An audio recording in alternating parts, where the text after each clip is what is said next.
Hey, what's up, rock stars? It's Rox coming to you today with the review for Delilah Season 1, Episode 7. So let's get to it, shall we? All right, you guys. So we wake up the next morning after Delilah had her wonderful date with Jamal. And she's in the bed and she's sort of like, her eyes are kind of googly and all. And I was thinking maybe he was in the bed with her.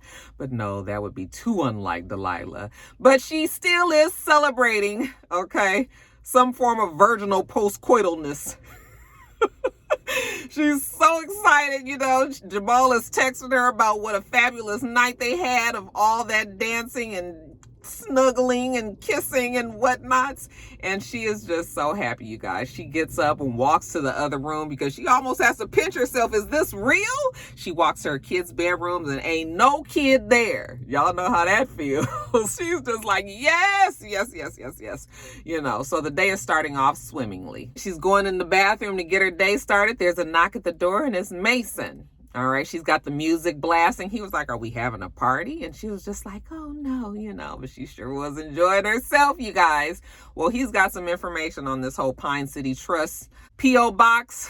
All right, he was able to find out that Cindy Shay went and closed the P.O. box.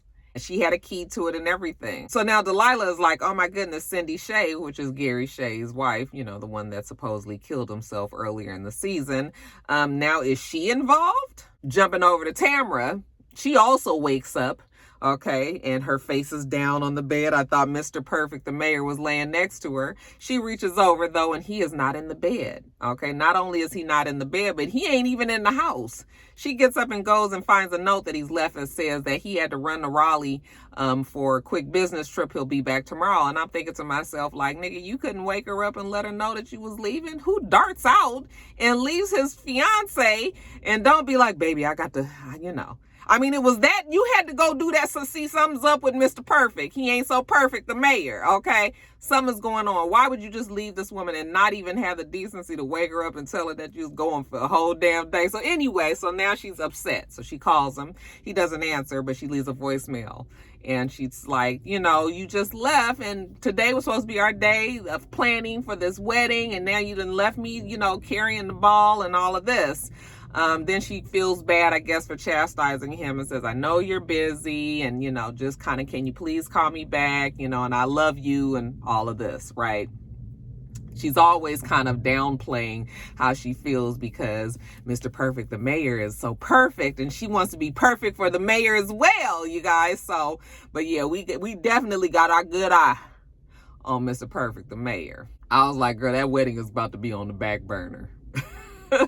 Now, at the office, we see Demetria. She's on her laptop. She's looking at some website. It's talking about something about passion. I'm thinking, like, is she online dating? Is she smiling to herself? I'm not sure what she's doing. It was a lot of times in this episode. I rewound it like a million times and watched it over and over. It was so much that they were saying and trying to discuss and get the information out to us. And there were times where I was confused. So you guys are going to have to help me out. In the comments today. But anyway, when Harper comes in to work, Demetria goes up to her and I guess she's attempting to try to apologize. And Harper was like, listen, I shouldn't have did that. I shouldn't have brought my baggage to work, and I just really want to move forward. So now Harper and Demetria have to find this space where these two can kind of work together. Either that broke the ice or is going to make things, worser. Shout out to Future. And it's only getting worser. Anyways, Delilah gets in and you guys, what? Delilah, she's happy. She's laughing. She's smiling. They don't really get this Delilah too often. Demetria is good for the office because I think Demetria is all into expansion and the things that we can do for this law firm. And, so maybe she's the young, bright eyes with, hope that can help Delilah along the way. Delilah was like, let's just concentrate on this one case. Let's just win this case first. And then we will, we'll talk about what we can do for the firm. Or I should say the law office. So she tells Harper, get Cindy Shay on the phone. And you tell her ass to bring it on down to this office tomorrow. And if she's not here, then we're going to be subpoenaing her. So she tells them how Mason saw her closing the P.O. box and that she's somehow involved in this whole thing with Gary Shay. and Rick Pattingale. We're not really sure if she rented it or if Gary rented it, but Rick Pattingale, like we said, his name is all over everything, so we got to find out what the tie-in is. So all we know is that Cindy is somehow involved. Okay, so then she tells them to make sure that they call the Wellington Armament and find out when did Fred Osborne order the missiles. And you know what Delilah's whole feeling is, you know what, damn it, we gonna subpoena everybody if we have to. Whatever they think, Delilah ain't settling this case, honey. Don't think that you can come to Charlotte and because we just some little small southern town that you guys can come and do your illegalities here and there's nobody to pull you to the carpet for it. Honey, Delilah ain't having it. And then Leah comes in and Leah says she want to settle the case right now. That damn Leah. So we know that she had been hooked up with Fred the night before. So I was just like, oh, what's going on? I mean, I guess everybody had a good night. Did Fred give you his white man worms, Leah? So, you know, of course, Delilah, she done gave this whole speech about armaments and P.O. boxes and Gary and Cindy Shay and Fred Osborne and all of this. And she just said she wasn't settling. She said, yes, we are. And we gonna do it now. Delilah's like, there's not even an offer on the table. And she was like, call Tamara. Call Tamara right now and find out if there's an offer on the table. Of course, Delilah is blindsided. She don't know what the hell is happening here. So Leah lets her in, tells her that Fred came on by the house the other night and told her how she just wasn't gonna be able to win this case. All right. Convinced her that she was the one that had approved these transfers of money for Pine City Trust and whatnots. Leah said, damn it, it was just part of the job. She don't even remember doing it. You know, shit, she come in, she signed something. Hell, she's the executive assistant. So she don't even remember doing it, but she must have done it because it's on her laptop. And Fred Osborne said that she did it. So, hey, she must have done it. And, yeah, we just gonna close this whole thing out. He offering me all kinds of monies. All right. And she's ready to just settle the whole thing. Of course, Delilah is trying to talk her down. Finally, Delilah is like, please just give me one more day, 24 hours. I don't know why we got to be always having these one more days and 24 hours. Damn it. If somebody is offering me multiple of millions, I'd have been like, fuck you, Delilah. I mean, I know you my old college homegirl and everything, but I needs to get my money. Okay. And the bitch is trying to live at the same time. All right, now I know you got this personal vendetta and everything now, but damn it, I got to get my money. Separate me out from this shit. So anyway, Delilah asked her for 24 more hours. Leah was like, 24 more hours, and that's it. You know, because as far as Leah's concerned, after she talked to Fred, Gary, he might not even be a good guy. And Fred is just trying to save his company because of what Gary did to us. So all of a sudden, she's all on Fred's side. Delilah was like, did you sleep with him? She's like, girl, why would you ask me that? Leah also does never give us real answers. Yes or no, baby? Did you get the man's white man worms or what? As far as Leah's concerned, look, I done gave you 6 weeks, but if you asking for 24 more hours, I mean, I guess I can do that. But that's all I'm doing. And when it's done, I'm going to get my money and I'm going to get on. Sorry you had to go to jail, and sorry that your brother's involved in this, and sorry about all of the things that happened. But, yeah, I'm going to get my money and go. I'm not mad at Leah. I'm really not mad at Leah. And I really feel like this fight is so much more Delilah's than Leah's anyway. So, whatever. Now, at the same time this is going on, Tamara is at home. You know, she's doing all of the work for the wedding. I was like, damn, is the wedding in a couple of weeks? I mean, we couldn't... Y'all got to do it that fast? But I guess it's on the fast track, y'all. So anyway, she's doing that. And she gets a call from Fred Osborne. And surprise, surprise, he's also telling her that they ready to settle. Leah's ready to settle. We about to close this whole thing up. And, you know, she was just like, oh, does Wynn know about this? Maybe he does, maybe he doesn't. Back at the office, though, Jamal sends some flowers to Delilah. And Harper was like, I knew you had some pep in your step this morning, girl. What did happen with you and old boy? Well, Delilah don't kiss and tell, but, you know, she's got a cute little smirk on her face. And she's still trying to figure out this connection with Rick Pattingale and Cindy. In the meantime, Demetria is in there working her magic on the phone, trying to get whatever information that Delilah has tasked her to, trying to move forward in this case, trying to figure out, you know, this whole Rick and Cindy and all of that. Okay, so she's talking to somebody overseas and she's telling them that they got to help her out or else she gonna subpoena them and, you know, it's gonna be a big deal and blopty blue. Delilah is over watching Miss Demetria work her magic. She is a very smart girl. She's a very astute girl. She knows how to think on her toes. I think she's a great addition to Delilah's little firm. When she gets off the phone, Delilah was listening to her and she was saying some clever little thing about some butterflies over in Britain. And Delilah was like, how do you know about those butterflies? And she was like, that's a long story for a different day. Okay. And then Demetria kind of has this peculiar look on her face. So, I mean, Demetria is definitely keeping some secrets. We still don't know everything about Demetria. I still feel like Demetria is a good girl, though. I know many people still don't trust her. We'll just have to wait and see. So anyway, Delilah takes it on back home and she is talking to Mason about Leah and how Leah wants to quit. But she tells Mason that she doesn't even feel like Leah probably did those authorizations for those wire transfers because, first of all, the girl couldn't even remember doing it. I was like, well, that's not saying too much for Leah. I mean, Leah don't look like the type that's really keeping track of the things that she did on the day-to-day at the office. It's just sort of like, okay, well, what's this? Okay.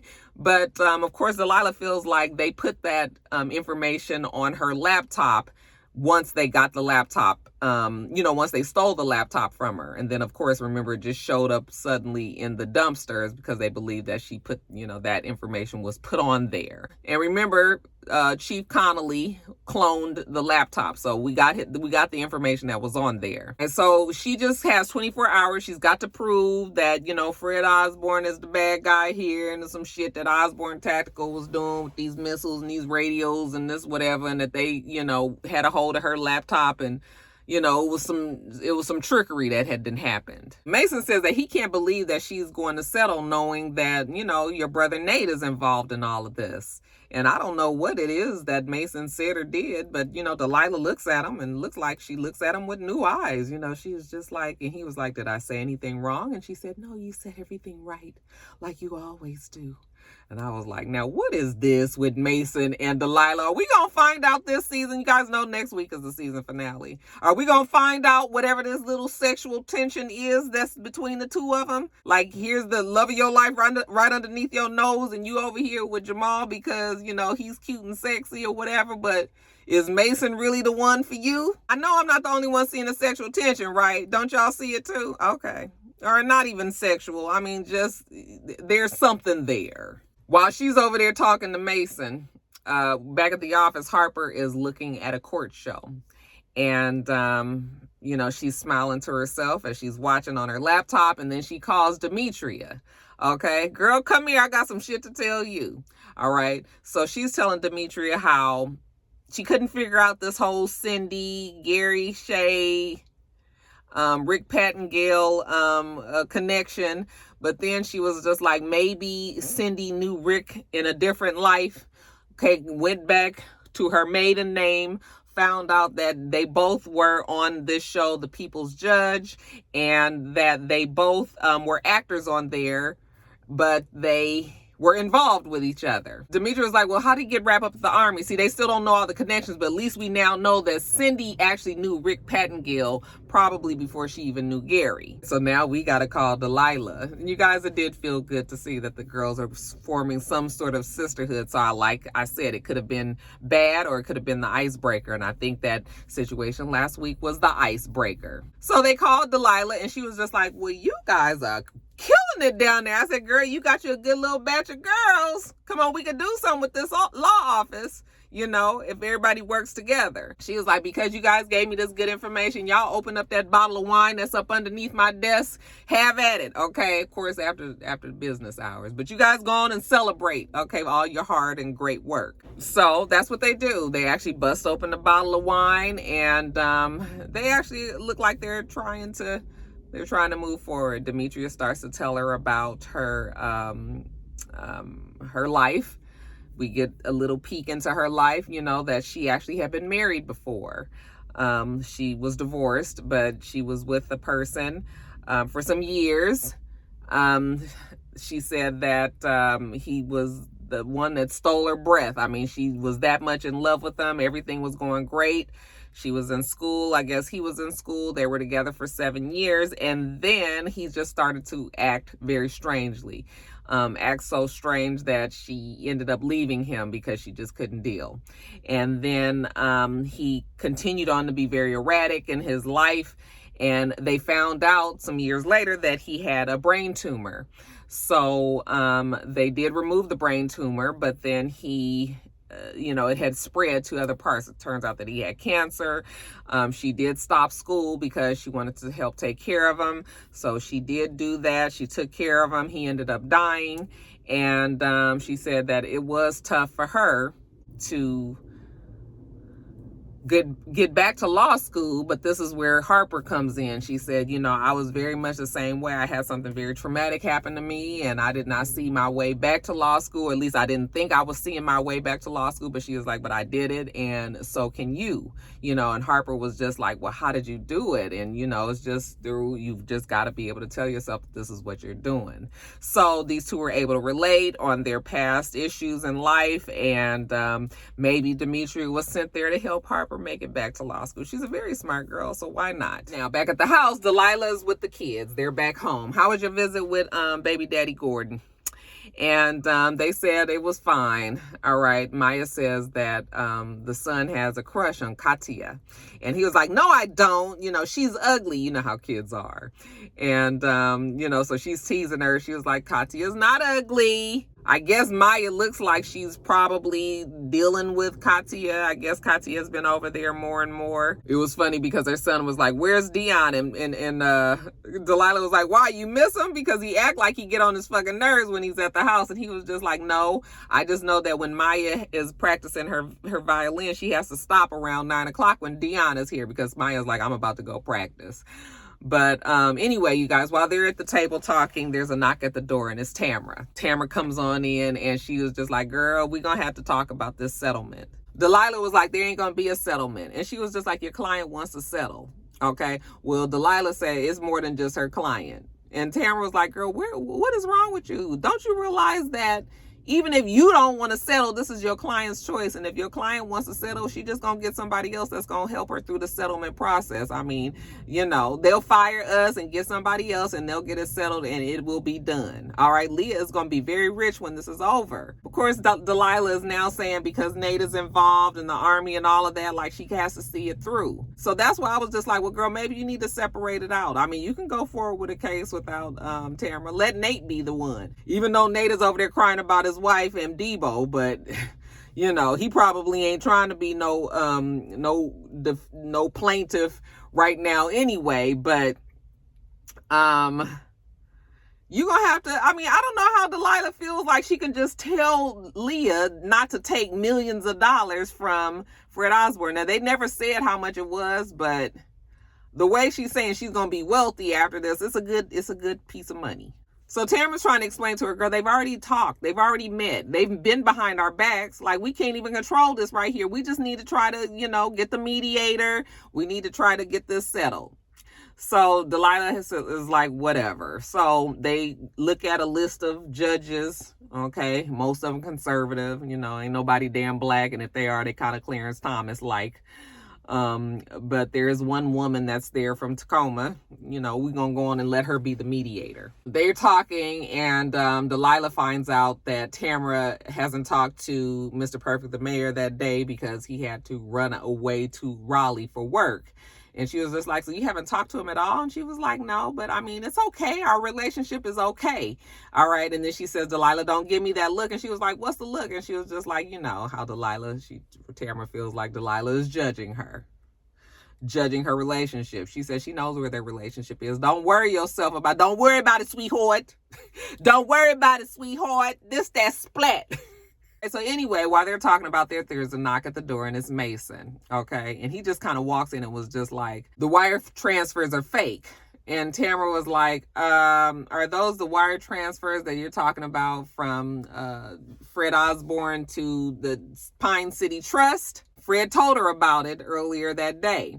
And he says, yeah, well, the files are old, but they are newly placed on this laptop. They have old timestamps, but they're new files on this laptop. So now Delilah's got new fire up under her panties. She was just like, oh yeah, I am not settling. She was like, I have a case. And Tamara says, and no plaintiff. And she says, well, I'll get me one. So like I said, maybe it'll be old Nate over there. So Tamara's now frustrated. Okay, you are impossible. But Delilah was like, and I am also right. And honey, if Delilah's right, then ain't no stopping her. So next day at the office, we have Cindy Shay down there.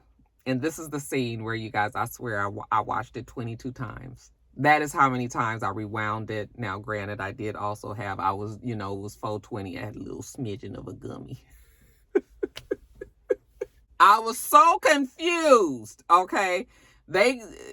I felt like maybe it was just me, but I just was like, I don't know what's going on here. I just don't. So anyway, I'm going to try my best, and then you guys help me through it. They're asking her if there was any collusion in the incidents that's happened with the radio. Cindy says no. Delilah reminds her that this is not a formal deposition. However, anything that she says there, they will use that in court. Okay, you are still under oath. I am a lawyer that is asking you questions about a case. So now Delilah's asking her, did she introduce Gary to Rick Pattingale? She says she don't know who Rick Pattingale is. Delilah was like, Cindy, my father is the chief of police. Now here she go throwing around the father's name. All right. You can't stand the man, yet and still every chance you get, if it's going to get you somewhere. I mean, I guess we're going to use what we can to get where we want to go.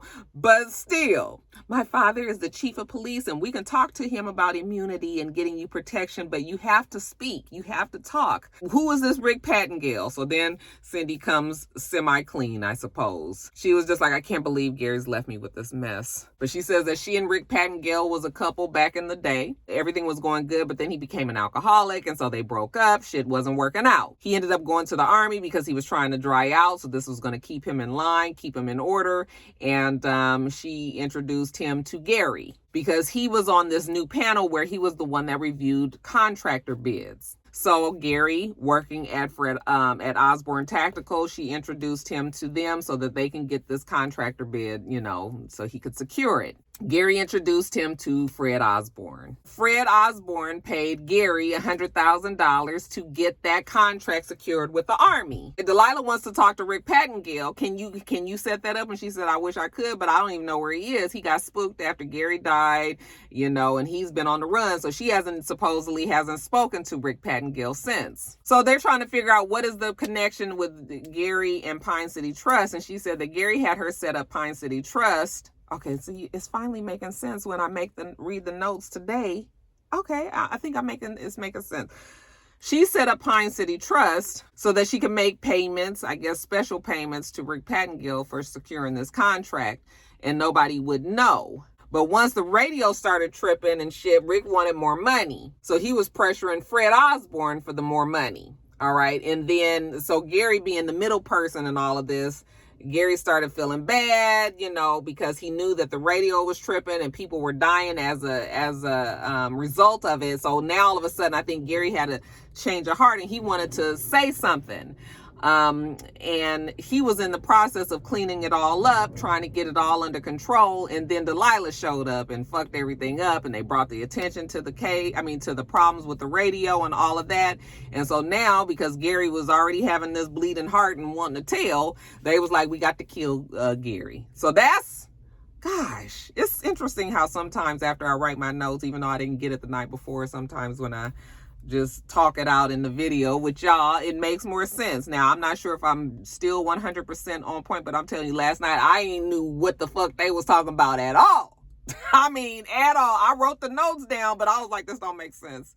This don't make sense. It makes a little bit more sense today, but you guys let me know where I might have messed up a little bit in there. But anyway, so Gary had redesigned the radios, but still it was too late because he ended up getting killed or killed himself, so they say. So that's what the issue is. Now, when Cindy is walking out, she's in the lobby of Delilah's law office, and in walks Leah. And Leah, child, I would never want this child to be trying to vouch for me. I mean, this child, she can't fake it at all. She looks at Cindy and she's just like, oh. And Cindy was just like, oh, hey. And Delilah was like, you guys know each other? And she was like, no.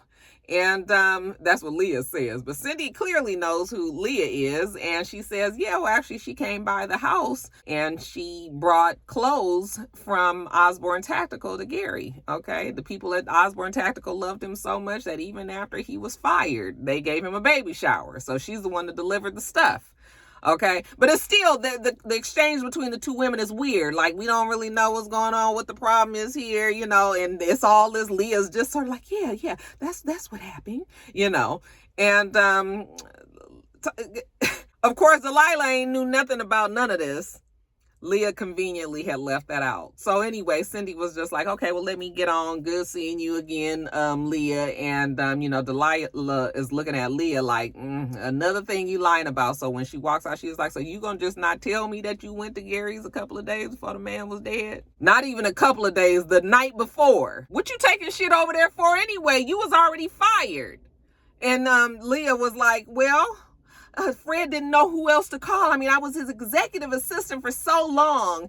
And Delilah is just like, girl, what's going on with you and Fred? Okay, did you have something to do with the death of Gary? And, you know, she's looking around. Now, Harper and Demetria is also in the room, and they looking. So she's kind of looking around a little alarmed. She don't know what to say. And then she was like, Leah, did you have something to do with Gary's death? And then she goes from being alarmed to being like, girl, are you really asking me that? Like, what do you think? She doesn't really say, but she just kind of looks at her like she's irritated. You know, Delilah done got on her nerves. Well, Delilah does get on our nerves. I've established that Delilah is is nerve-wracking a little bit, but she doesn't say. But I don't know. It's weird how Leah, like, I don't know the direction with Leah and the show, and they kind of have her one week being a good guy, next week being a I don't know what guy, you know, sort of shady. You know, I don't really know what to think about Leah. I definitely know that I actually like Tamara. I didn't think that I was going to like her. Delilah, she's not my favorite, like, and she's the main character, you know, so I know the season finale is next week. They're going to have to tweak some of these characters, much like the writers of this show did with Greenleaf. You guys remember the first season or two, we could not stand Lady May, okay? And they really did evolve that character. That character changed as time went on, and by the end, we loved the lady to death, all right? So I feel like they're going to have to try to do something with Delilah, too, because right now, we ain't really, I don't know. The main character, and I don't really like her too much. But anyway, you guys, we'll see. Next week is the season finale. All right, you guys, let me get off of here. Make sure that you rate, comment, and subscribe to the channel. I'm itsrox. The channel is itsrox, and everything else I do will be in the bottom bar. All right. So I hope that you have a wonderful, wonderful rest of your day, and I plan on doing the same. Until next time, rock stars. Bye.